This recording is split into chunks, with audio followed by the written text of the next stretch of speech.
Welcome to Out of My Mouth, the program where raw thoughts meet unfiltered conversations. Join us as we dive into the depths of human experience, where we share stories, perspectives, and insights that just might challenge the status quo. Get ready to laugh, cry, and ponder the world around you like never before. This is Out of My Mouth.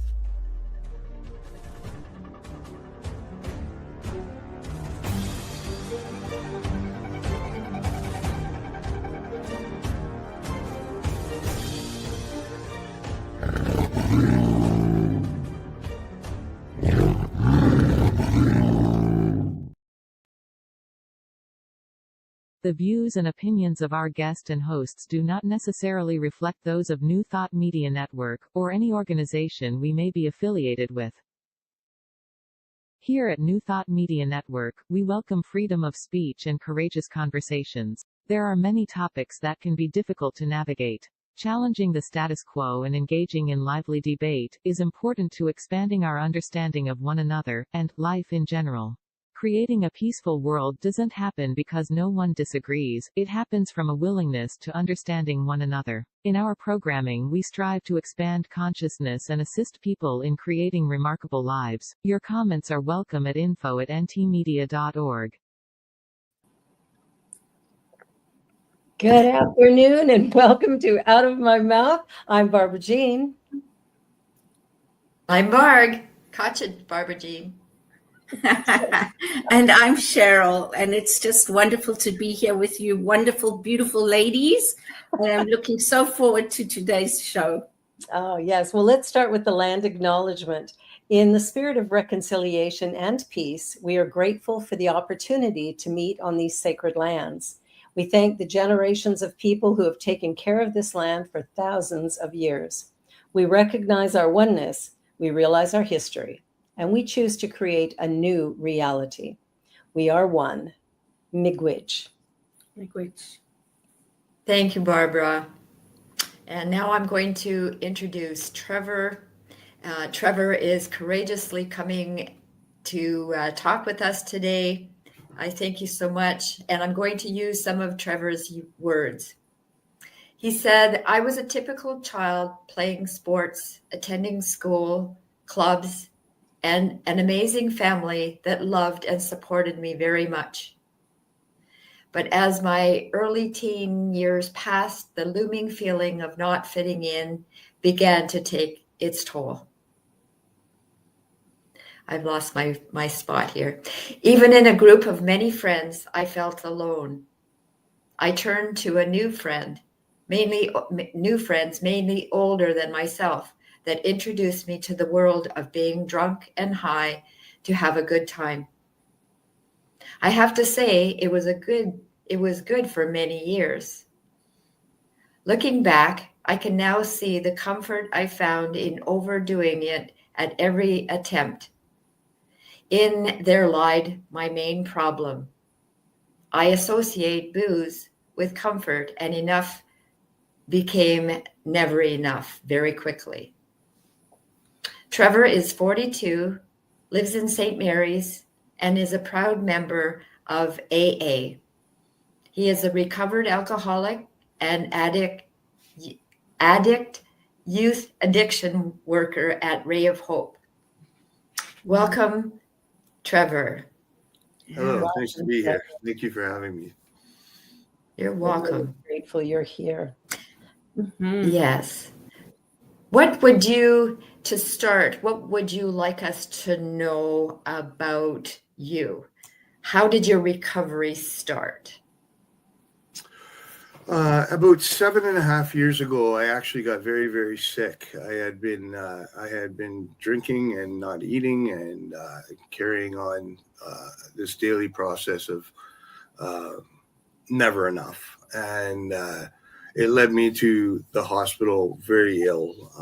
I had a worker from Stonehenge, who I can not name, but she actually took me to Grand River Hospital at the time. And I was instantly incubated and taken under their care for several weeks. I had liver failure to the 4th degree of liver cirrhosis, and I was not doing well. I was about 80 pounds underweight, and the skin was yellow, and I was not doing well at all.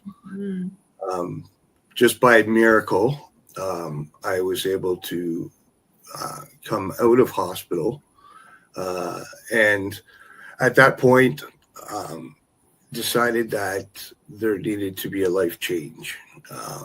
That was the day that I put down the bottle and decided that moving forward, whether I was going to make it through this liver cirrhosis or not, drinking wasn't the way to do it. I had too much guilt, shame, and regret at this point in my life to add any more to the top of it. And I think without the solution of alcohol, I don't think I would have been able to cope, to be honest with you, with any more regret. So that was when several months later, I ended up on the doorstep of a church to say a few prayers. And when I left the church, I ended up going to an AA meeting. And I headed down the street, and I got to the AA meeting, and I would have my walker, and I could barely walk. And I got to the bottom of where the AA meeting was, and there was these stairs to go up to the church. And I couldn't make it. I didn't know how to make it up. And 2 of the guys saw me, and they carried me up. And another person carried my walker up, and they carried me down to the AA meeting. And I can honestly tell you, I don't remember who spoke or what they spoke about. I don't even remember the gentleman that actually carried me in. But they did give me one thing, a little bit of hope. And that's where my journey began, in my recovery. Amazing how a kindness like that can be a very pivotal moment in enhancing the idea of hope. So a stranger cares enough. Yeah. Wow, that's beautiful. That's beautiful. So you've been on this journey for a while now, and I imagine it has not always been easy. No. I've suffered with some major health problems along the way. One of the most major is my liver. It causes me to be quite tired all the time. I'm on quite a bit of medication just to be alive and be here with you. But I did go through a couple of things that were really tough, and that was trying to earn the respect back of my family and friends, trying to apologize for what I have done in the past. And although I may not have done anything that was quite severe in someone's eyes, the disappointment that I brought to, and that kind of gloominess I brought to everyone's life for a very long time, I didn't distinctly know how much that hurt other people. I thought it was always kind of, I'm drinking, it's hurting me, leave me alone, and all is well, right? Well, that's just not the case. The case is that you're day in and day out ripping the hearts out of the people closest to you, and they're trying everything to help you, and you're doing nothing in return to be there. But on that same note, I did go through quite the ordeal a couple of years ago. I got a lung infection, and I was brought from Kitchener to Hamilton Hospital and put on what they call an ECMO machine. And they use this machine because the ventilator that they put down into your lungs wasn't strong enough to keep my lungs going.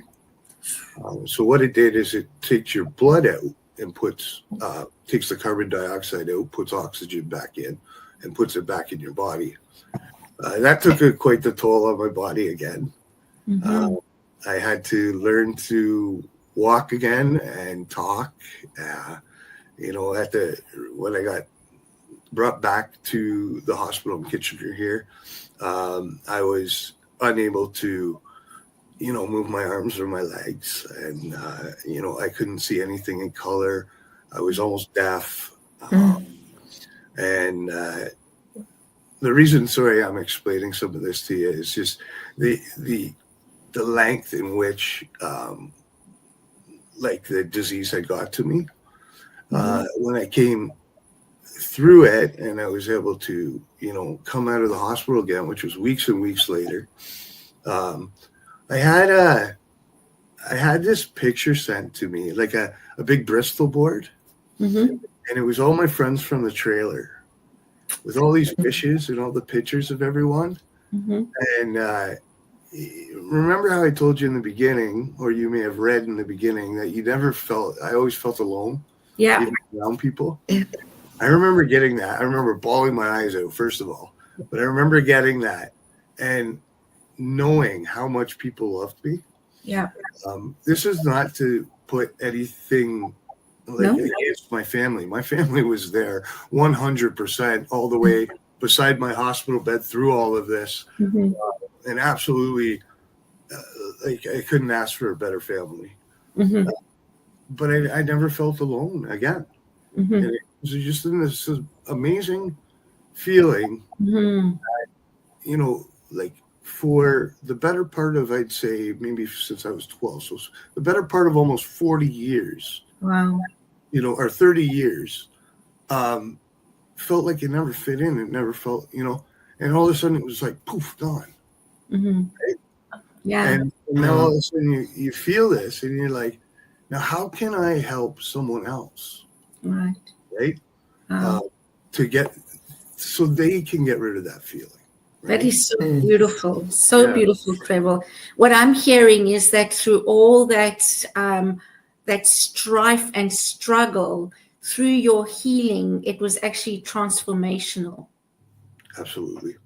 100%. And that's, just wonderful. And to get through that, come through that, and now to be an adult youth worker, to me is remarkable. There's so get out of that cycle that, pass away because of it. And so to actually have got to such a devastating state in your body, that your body had, you mentioned something about level 4 liver sclerosis, which sounds awful. And then to be sitting here like you are today and working with youth, like to me, that's a miracle. It is a miracle. And I think anyone that knows me will tell you the same thing. It's really fun in AA. We joke around a lot about who's went through what and things like that, which may not be funny to, if I'm talking to my sister about it. But when you're in that group of people that have all kind of been through the same thing, we always get the joke that like, oh, do you know Trevor? Do you know what Trevor went through? And it's always the joke. I'm always the butt end of the joke. But it's quite funny because on that, they get to know my name and then they get to know me. And then, So tell us a little bit about your journey then to becoming an addictions youth worker. So I was about not quite 3 years sober, I guess, at the time. And I had been trying hard to see if I was on disability, and I was trying to see if I could get someone to send me back to school for something, because I knew I couldn't go back to school and work in the business world and things like that. Just the intense hours and 6-7 days a week and all that kind of stuff.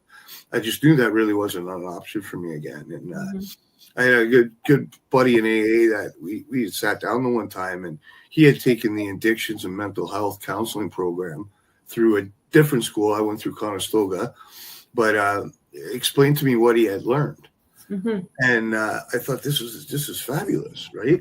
And one of the big things he told me was, Trevor, even if you're never going to work again, it's always always good to do something to take steps forward in a positive way, just to keep your mental health going, and you know, kind of even keeping your body going, you know, your mind going. And I thought, yeah, you know, I'm really going to give this a try. And I was able to work with another friend in AA. I was able to do some contract work for him. And then I was able to get second career funding to go back to school. I joined up for school. What takes most people a couple years took me about 3.5 to graduate, but that's okay. I did graduate with the President's Award at Conestoga College in Paris. And when I came out of it, I didn't quite know if I was going to do something with it. And again, I know I keep saying a friend in AA, but I can't use names. Of Sorry. course, we understand that. No need to apologize. Yeah. So another friend told me, I can get you an interview with a job that's just relief. You put in your own hours, like what you think you can work. And, you know, you only even have to work maybe a few shifts a month if you want. And I thought this was like a really great idea. And I went ahead and I went through the interview process. They really liked me, and I joined the company. And I'm still with them to this day. But yeah, like the journey was empowering. Yeah. That's the word I'm looking for. Yeah. Absolutely. It gave me back a little bit of that, you know, when I first was sick and sober and stuff, kind of like, what am I going to do?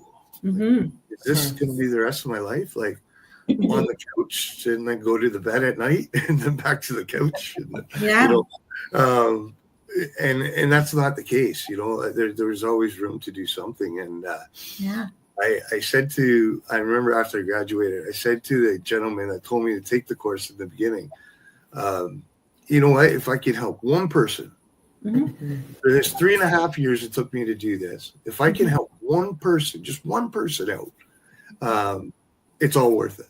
Absolutely. Like, it's all absolutely worth it. Yeah. And that's been the case numerous times now. I've had people come back to me and say, you know, thank you. I may not have been sober without you. You know, you're an inspiration to me. You know, and all those types of things. And really, it's not any specialty that I have. It's just my story. You know, it's just telling my story and giving hope that, you know, if I can go through this, you know, the way I look at it back then, if you guys knew the way I drank and the way I carried on, like, if I can do it, right? And that's the honest truth. But yeah, so the journey was great. It was a great place. I still work for them, like I said, and helping out youth and people that are. Are you okay to mention the organization? I know we have one here in Kitchener, and they do wonderful work. The organization is Ray of Hope. Yeah. And Ray of Hope does amazing work. They really do. They help in so many different areas, I believe, homelessness and other areas as well, right? So that's fantastic.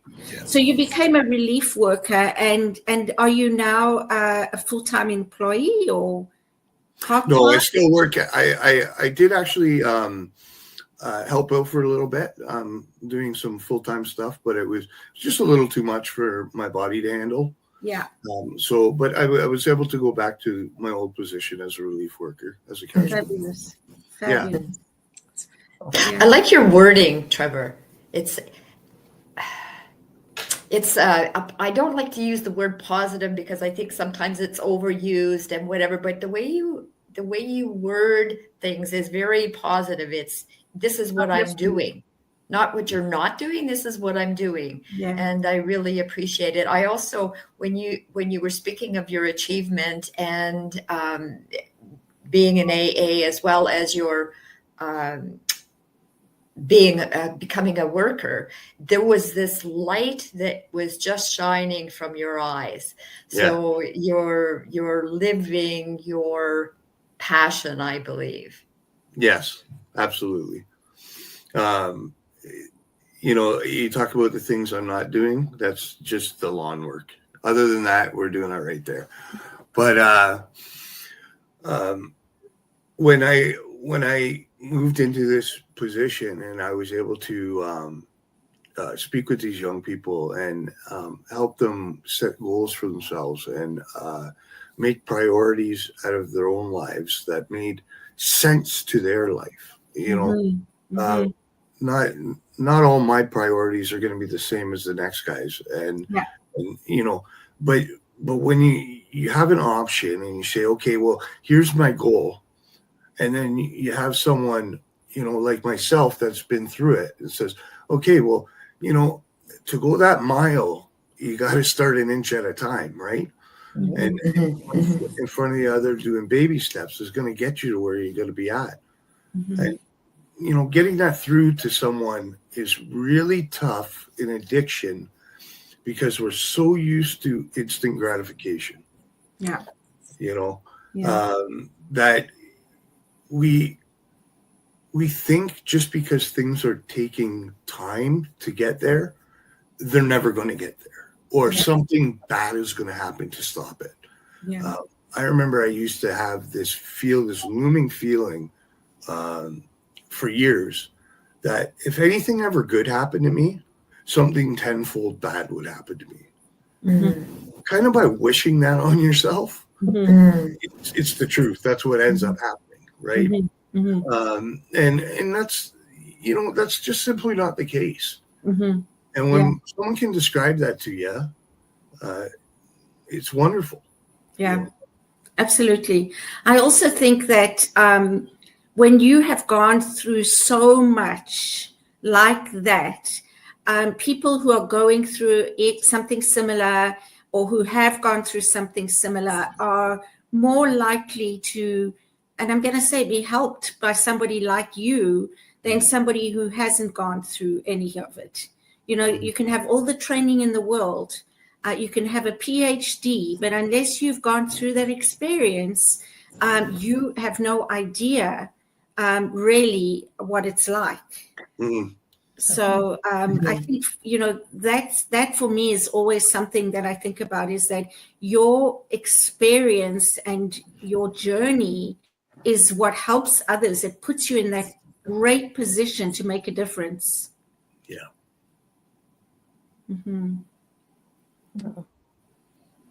I'm in a position, there is somebody in my life who has an addiction. I'm just being mindful of my words here. And it's really a challenge to sit back and watch them consume the vast amount of alcohol that they consume, in addition to prescription medications. And what I found for myself, I've looked for help for them and their partner. And now I realize that I need to step back and just let it flow, because without the person wanting to receive the help, then I can't do anything about it. And I can help do harm to myself by wanting what is not happening. I'm going to say that is the absolute toughest thing when dealing with people with addictions. And it is heartbreaking, heart-wrenching, and it can, like you said, it can consume you. It can cause your life to literally almost follow the same trajectory as the person that's in the addiction. There is wonderful groups like Al-Anon that are out there, and I was actually told by a good friend of mine that went for someone he knew that I should go, and I thought, well, why should I go?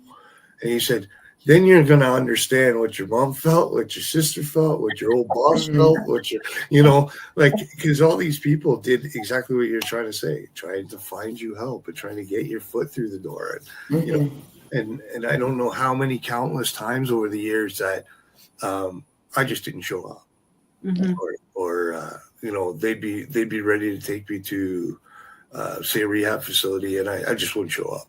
I just wouldn't come. And that just tears people apart for sure, because you're giving them, as an addict, you're giving them this false sense of hope, right? We tend to enable people that are in their addictions so that they're not hurting themselves as bad as what they possibly could be.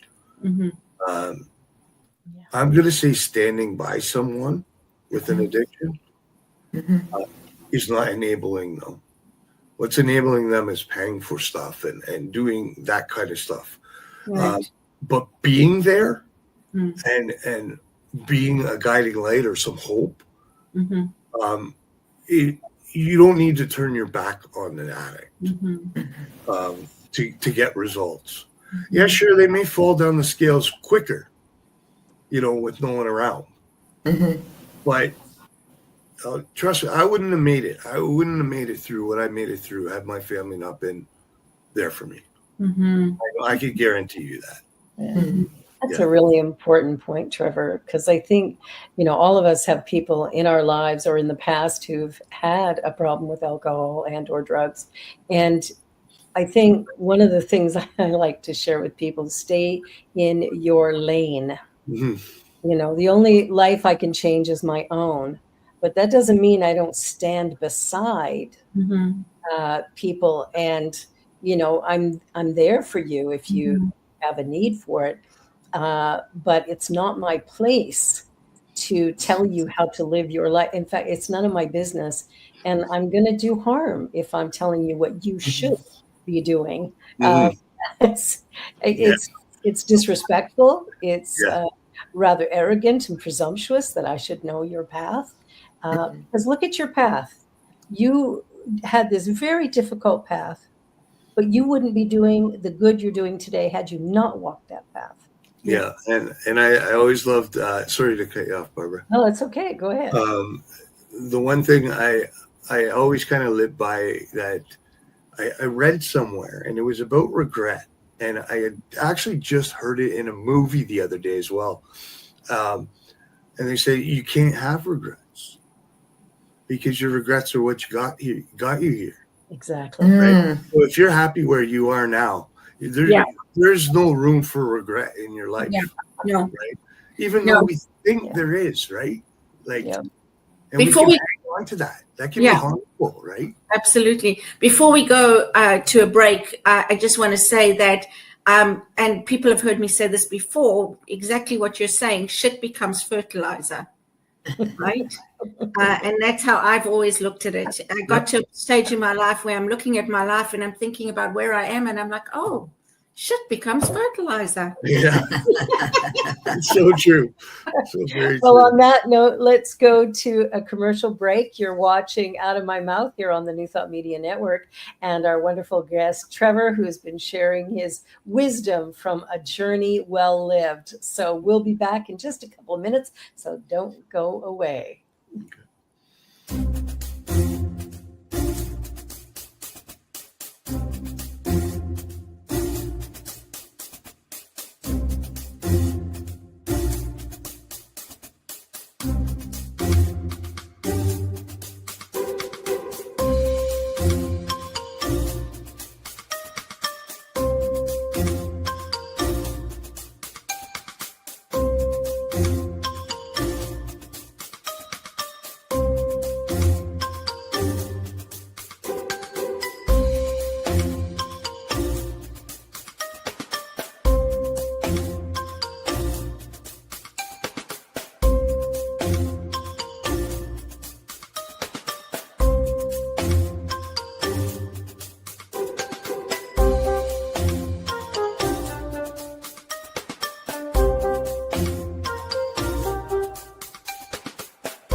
Please help us say thank you to our organizational sponsors, including the Hepperlin Foundation, Affiliated New Thought Network, International New Thought Alliance, Science of Mind Archives and Library Foundation, Center for Spiritual Living Denver, Center for Spiritual Living Midtown, New Thought Philadelphia, Planned Happiness Institute, Summit Center for Spiritual Living, One Heart Retreats, Center for Spiritual Living on the Lake, Unity Spiritual Center, Kitchener, Home Center for Spiritual Living, La Mesa, Satya Center, Center for Spiritual Living, North Jersey, Unity of Savannah, and Center for Spiritual Living, Seattle, as well as all of our individual donors.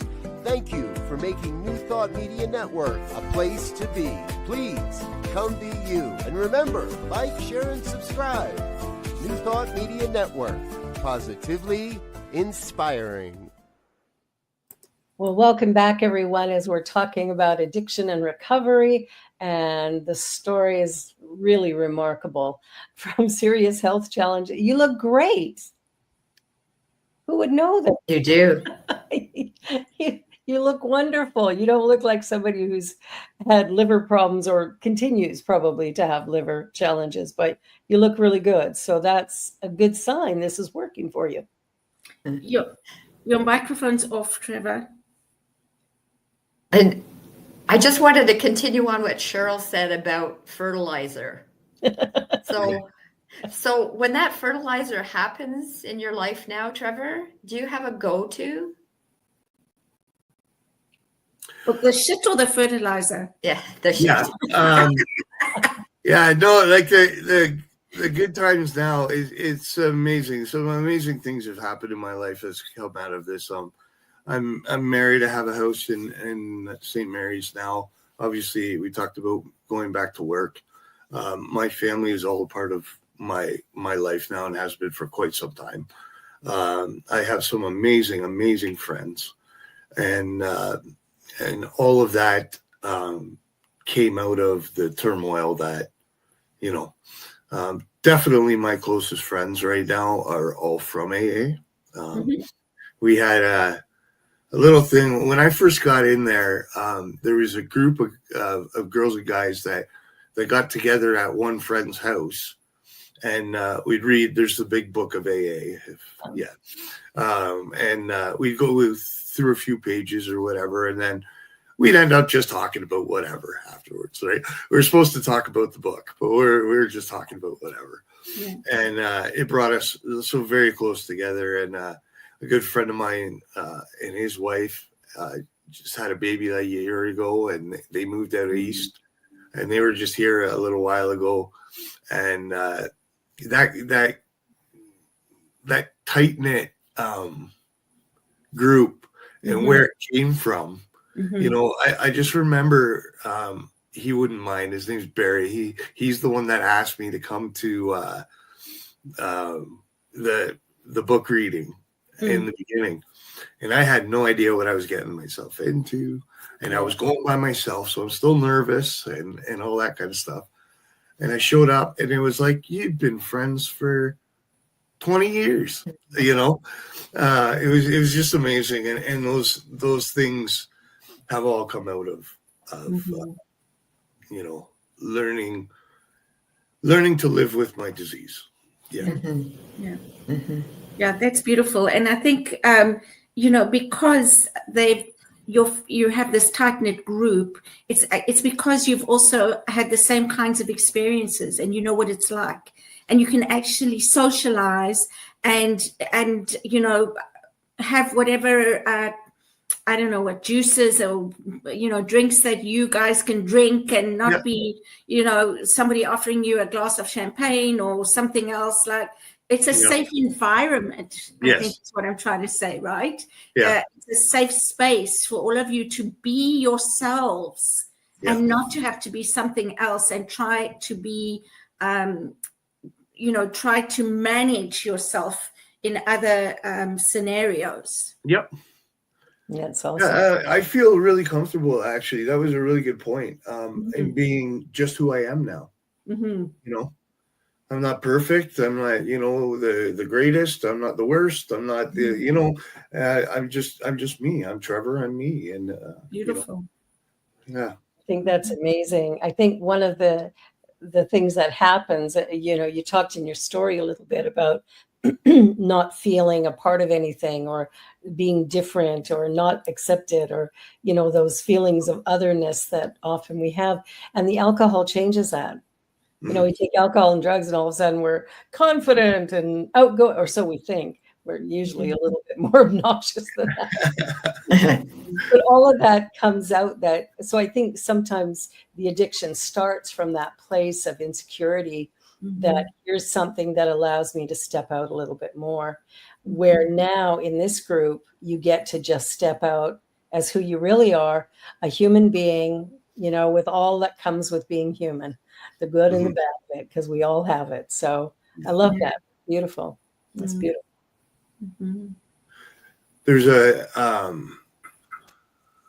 I don't know, like a host or a writer, John Harari, and he writes about everything you know about addiction is wrong, and talks about connection, right? Connection being the opposite of addiction. Wow. And I thought, when I heard this, and I just heard this about a year and a half ago, when I listened to it, and I just thought, isn't that so true, right? Yeah. You look at a couple other like world-renowned doctors of addiction and things like that, and they talk about right from the time you're a baby to being left crying in the crib, losing that connection, like as we grow older, we're always trying to fill that connection up. Yeah. And it was just like, you hear that, and then you hear, this guy talk, and all of a sudden it's like, it makes so much sense. Right. Yeah. And what was his name again? What was the name? John Harari. John Harari. Yeah. Thank you. Trevor, I don't know if you noticed, all three of our heads turned, because when you said connection is the opposite of addiction, we're all frantically writing that down. So we're paying attention to you. Yeah. I honestly think that's one of the strongest points. And I argued this actually in school on one of my essays, because without that connection, unfortunately, as an addict and an alcoholic, left to my own devices, I will continue to be an addict and an alcoholic. Right. It's that intervening of things like everything from psychotherapy to counseling to AA to family and friends, and all of these things coexist to make me not crave or want alcohol. Yeah. And on saying that same note, my sponsor in AA told me years ago, because I remember phoning him, and I was about 3 years sober, and I said, like, I really want to drink, and he goes, yeah, well, that's because you're an alcoholic. just plain, just like, there was no story to it or anything else. It was just like, well, that's what alcoholics do. Yeah. Right. Yeah. And he said, Trev, I've been sober for 36 years and I still think about having a drink. Yeah. So anyone that tells you opposite of that is just feeding you a line, basically. Right. Yeah. And it is so true. Right. But when you have all these things combined to fill your life up, you know how you always talk about that hole inside you? And you don't have to be an addict or an alcoholic. You can just have that hole in you that you just seem to not be able to fill with anything. I fill it with food. Perfect. Yeah, exactly. And by the way, that's exactly what we do now.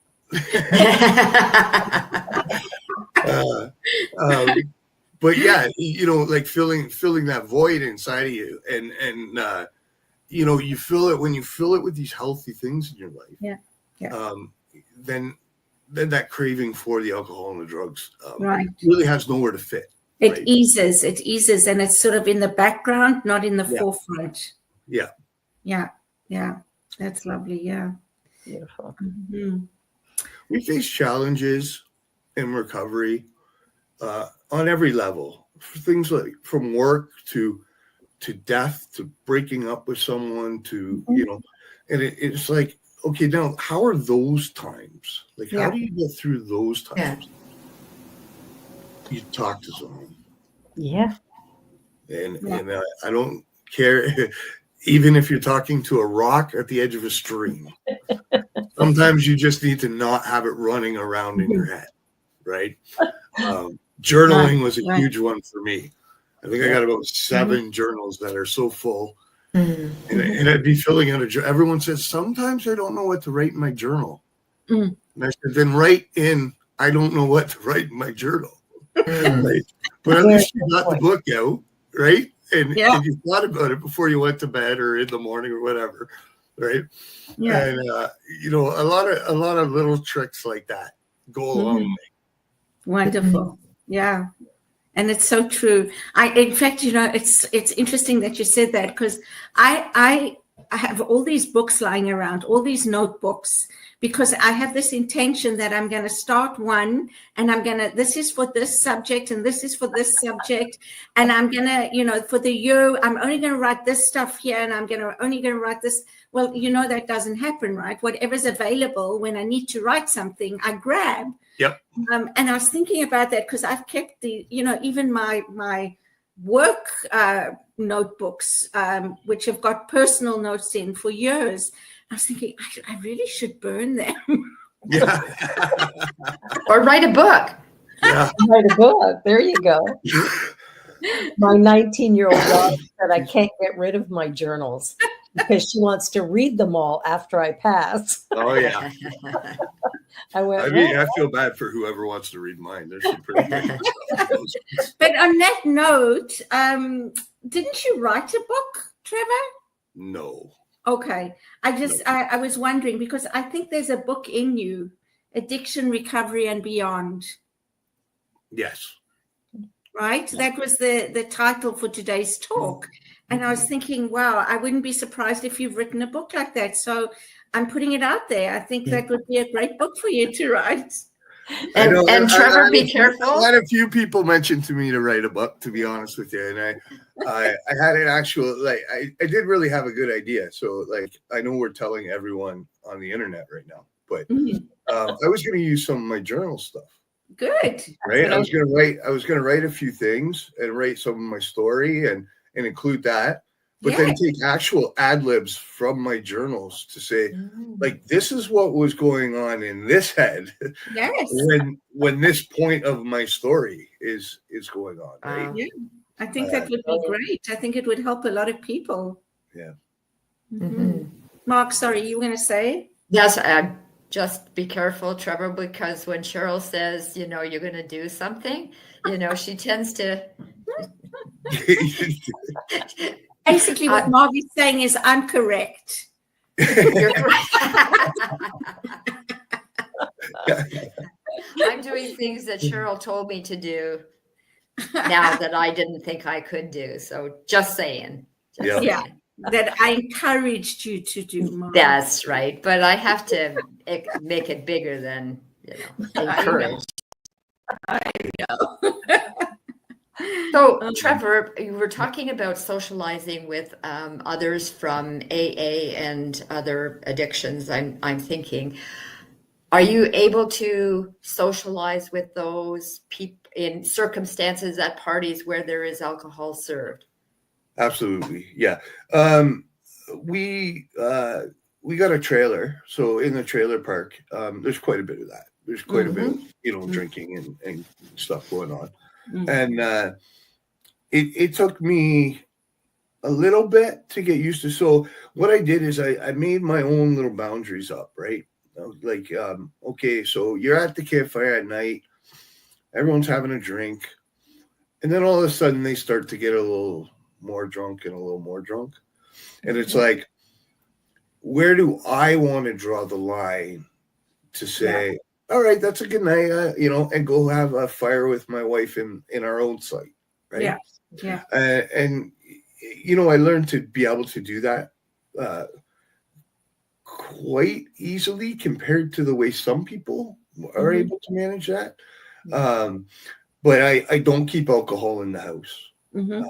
That's just no, I a wouldn't. bad day turning worse, basically. Yeah, That's yeah. all that is. And and I don't if there's certain days where I may be, like, say, we'll call it emotionally unwell, or emotionally disturbed or whatever. Those are the days that I shouldn't be around. But for the majority of it now, it really doesn't bother me if I have to. I got a friend that pulls our trailer in and out. So I go to the beer store and get him a case of beer to do it, right? That kind of stuff doesn't bother me. I'm not recommending this to anyone in addiction or in recovery. This is a very personal thing, and you need to know that you don't need to do those things. You don't need to buy that person a case of beer just because that was the status quo for 20 years. Right? You can give them the $50. Yeah. And a lot of times they're more happy with the $50, to be honest with you. Certain situations, I just watch how I'm feeling. Yeah. That's great, because it sounds like you've learned to manage it, and everybody's different. So you manage how you feel. You manage it according to how you feel, which I think is great, because if we all were able to do that, to tune in and listen to ourselves and look after ourselves that way, I think, we'd all be better off. So I think that's a great example of that. Yeah, it is for sure. Empowered.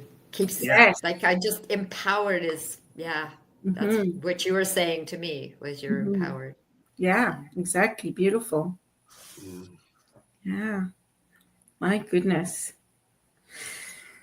I remember my mom was an alcoholic in her last number of years, and I remember being at family gatherings, and when the story started to be on repeat. Yeah. So after about the fifth time you've heard the exact same thing in the same hour, at that point I'd be going, wow, I'm getting really tired, so I'm going to go now, but y'all have a good time, because my family are pretty good bunch of drinkers and I'm not. So it's like right? Like, you get that sense and feeling of okay, it's not. It's like I guess from what I got told just a little while ago, I only played 3 CDs for like 10 years at our family cottage. Oh my gosh. There's the ones I'd listen to during the day, there's a couple of them, and then the one Campfire Classics that would go on at night. Yeah. So, oh my goodness. I got to hear it for the first time every time, but no one else. But everybody else was sick of it. Wow. Isn't that interesting that you thought you were hearing it for the first time? Oh yeah, it was. That's so interesting. I know we're sort of coming to the end, and I can't believe it, because it's really been a wonderful conversation. But I do want to mention, because I have a friend who unfortunately lost a son to alcoholism and addiction, and I think he was. Forgive me if she's listening, because I can't remember exactly, but 33 maybe. And this is about 1.5 years ago. And he became very abusive, And so what I mean by sharing this is to try and say that you get good. I mean, this sounds crazy. You get drunks who don't do stuff like that, who just abuse themselves, really, and then you get others who become very abusive of those. And that is so hard and so difficult for them, because they don't know what to do. I did a little bit of research on that. when I was in school, and because I had the same question in my mind, like what causes someone to be this type of alcoholic versus this type of alcoholic, and it all stems from the same pain, and it's just a matter of how I reflected onto others, or you know, how I act towards myself or whatnot. But the core pain is what drives that. Yeah, And, absolutely. And unfortunately, you know, we do run into situations where people are abusive to their families, you know, and even others. Like, you know, we knew those. I knew these guys growing up that got in a bar fight every time we were out, right? And it's just their defense mechanism in themselves, because the pain hurts so much, and then all of a sudden something doesn't go their way. Now I need, you know, hurt others to make myself feel okay. Right. Yeah. And angry as well, right? Because I'm not getting my way. I'm not getting what I want. Yeah. Feed my addiction. Yeah. And like in my case scenario, I beat myself up to the core. And I was, you know, I was one of those alcoholics that was kind of good for nothing. Like I was just always drunk all the time. I wasn't necessarily ever, you know, mean or evil. And this is just going off what people tell me. But I was always just really just quite useless. And then I'd go home by myself and beat myself up over the fact that I was not a part of things, and you know, that I screwed something up, or you know, I made the family unhappy, or I did, and that was all. Like I dealt with that all alone, you know, that pain. And it's unfortunate. And you're right. It's we know it's coming from a place of pain, and it's really difficult for I didn't know what to say to her, because how can you be in that abuse? How do you stay in that without it affecting you? That's, you know, so what do you do? And you want to be there, but you have to remove yourself for a while. And so there's this whole push and pull, you know, thing that's going on within the loved ones as well. It's like, what do I do, and how far do I go, and all those questions. And that can be a whole nother show, but I just wanted to mention that, right? You know, that, you know, thank goodness that you are who you are and you've got through it. And that's why I say your story is remarkable, and that you are helping people, you're helping youth, which is so important today, because there is so much of it, unfortunately, you know, even more so than years ago.